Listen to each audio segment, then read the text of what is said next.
Yes, so thank you for having me, and I'm a proud partner, Collabora Productivity, and I will continue the ethical stride that we were talking about last year, and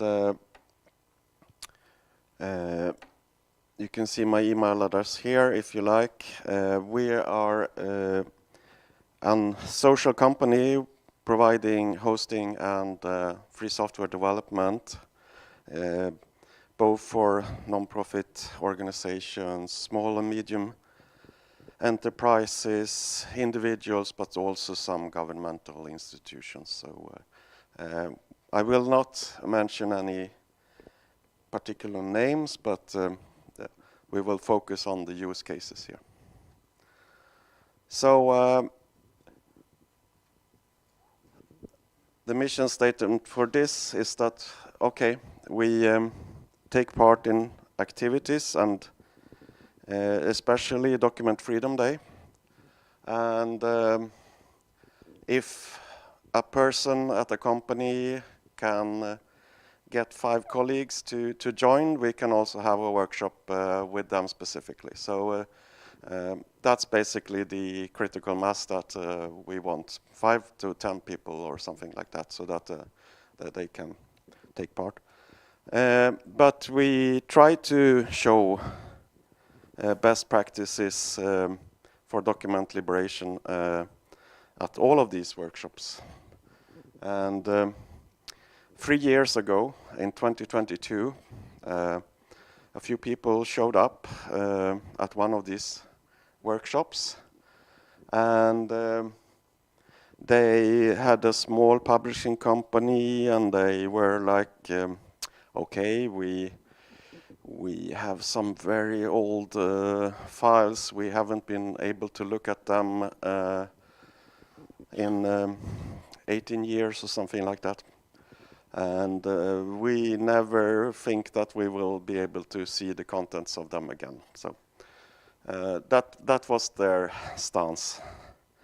And the documents that they had were PageMaker 6 files.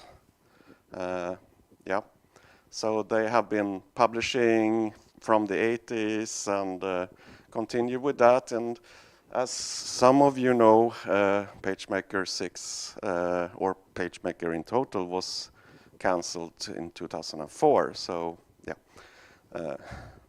so since then there has not been anything. So we were discussing with them how can we do this? Is there something more? What are the other workflows? And yes, there were some that they didn't even have the PageMaker files for, so we were also required to have OCR to make sure that, okay, we get all of their publishing into a digital form again. So redigitizing in that sense.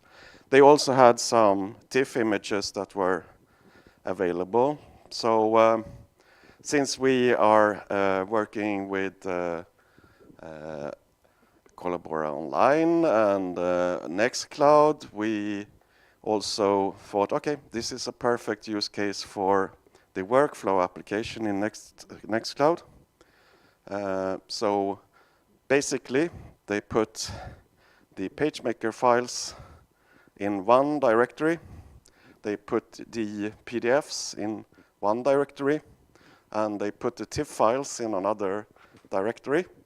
And then the workflow, depending on what the directory is. So for the beginning of this, we were just using the UNO tools to convert the PageMaker files, making sure that they can get them, start to editing whatever is not looking that nice. It was a lot, but yeah.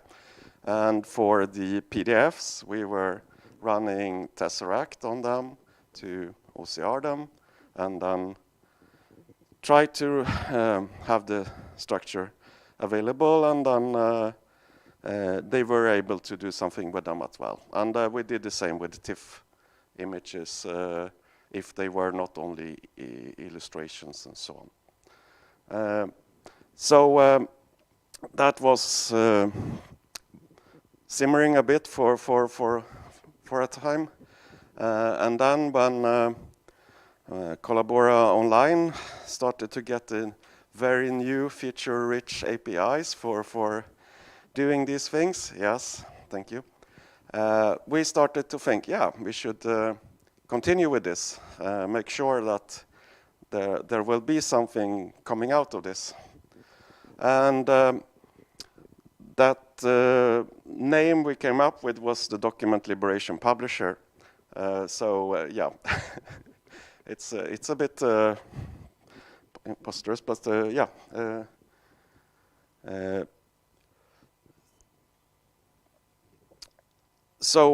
What we did then to extend this to get something that is available, and like 15 years ago I was working with the Swedish Literary Bank, which is at the time when I was working there, we were the largest producer of ebooks in Swedish. So for me, it was very natural to say, okay, we should produce these and convert them to EPUB, so that, and that's a perfect fit for Collabora Online as well. So combine that with what I have been doing in other projects with the open publication distribution system. So you have a complete library, a digital library. We will soon be able to publish this to the world and make sure that these books that have been only resold on the net because they were not printed anymore can be available to everyone, either in their mobile device or on their computer. We will try to make it as generic as possible so it will fit everyone. But of course, there probably will be some adaptation. But yeah, I will get to another section here, which is for those of you that were here last year. We announced this for you.